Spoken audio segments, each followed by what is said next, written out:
Good evening, campers, it's me, Kira. Today we are going to talk about J.M. Coetzee's In the Heart of the Country, and it's a bit of a doozy. Magda lives in rural, remote South Africa. Where exactly, we're not entirely sure. But one day, upon sitting in her very claustrophobic room, she sees her father bring home his new wife, a black lady. Magda, still not over the death of her mother, decides that night that she's going to Raskolnikov them both. She's going to take an hammer straight into their head. And from the off of this novel, a few pages in, we see the axe come down. But did it really happen? No, it didn't. Who knows?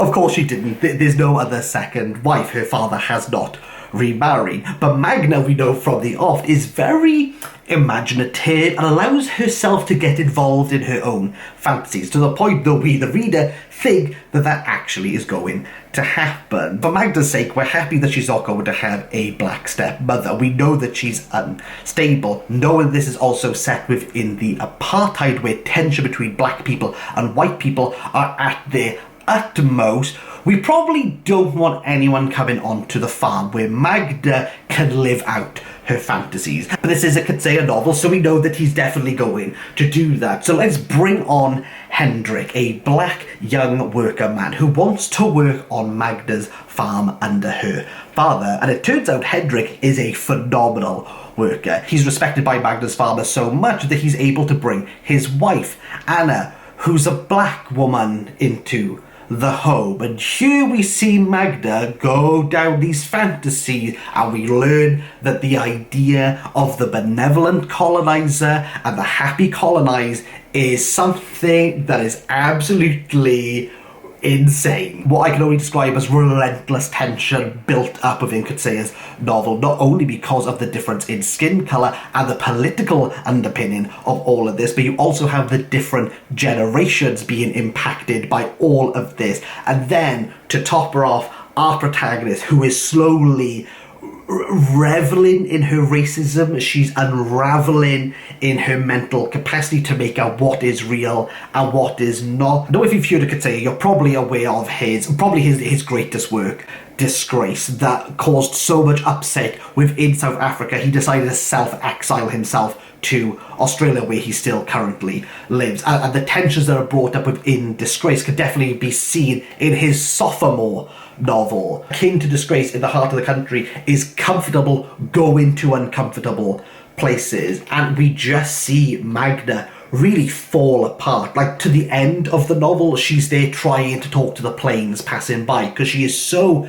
secluded. She hasn't really got a place, and quite honestly, Magda doesn't really have any identity. I think for a companion, if you've not read any Coetzee, definitely worthwhile knowing that there are parallels, stark parallels, compared to The Yellow Wallflower, where we have a woman really break down and not knowing where she is in society, within her family, politically, and just seeing a woman unravel. However, unlike Gilman's The Yellow Wallpaper, where you feel sympathy towards the protagonist because she's put into the situation that she cannot help, Magda's almost the result of the situation that she's put in. She is so used to apartheid being ingrained in her that any notion or any idea that upsets that just causes her to break down violently. One of the main reasons I like Coetzee, and not included that all his novels are just like a breeze to read, it's that he does not do the stereotypical thing of going, let's make the colonizers bad and the colonized good. He does not do that. Everyone here, even though it's told from Magda's point of view, does something to upset the apple cart. And while you might see it as justified, he always adds an element that makes this human, that people do things to spite others. No one gets away scot-free. They're all fallible, they're all human, they all do horrendously terrible things to each other. The best example I can give to articulate my point is that Hendrik goes into Magda's room every night for his own sexual gratification. Now, while some people might see this as a clever parallel that Coetzee implements in most of his novels, where he subverts the action of what has previously happened, people might also see this as the idea of resistance from Hendrik, that he is there to claim what is rightfully his. But ultimately, he is going into a woman's room who clearly is not in the headspace for a relationship or is able to consent,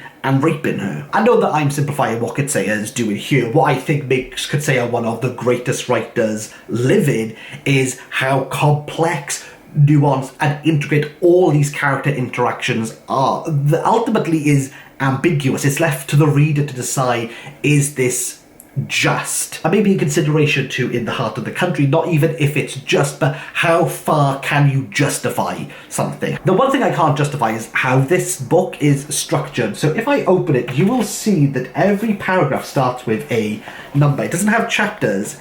They're not really diary entries, it's just numbered paragraphs. I did look into this, and apparently Coetzee was influenced by film, and it's about what doesn't happen within the scenes. I mean, it doesn't really make any sense to me, but you know what, he won the Nobel Prize and I haven't. So I'm not entirely sure, I don't know what the purpose is. I think if you took the numbers away, I don't think anything would be lost. It's definitely a quirk of this novel, but this book, I love reading Coetzee. What can I say? I'm a Coetzee fanboy. I love pretty much everything that he's written. And for me, In the Heart of the Country is an easy 9 out of 10.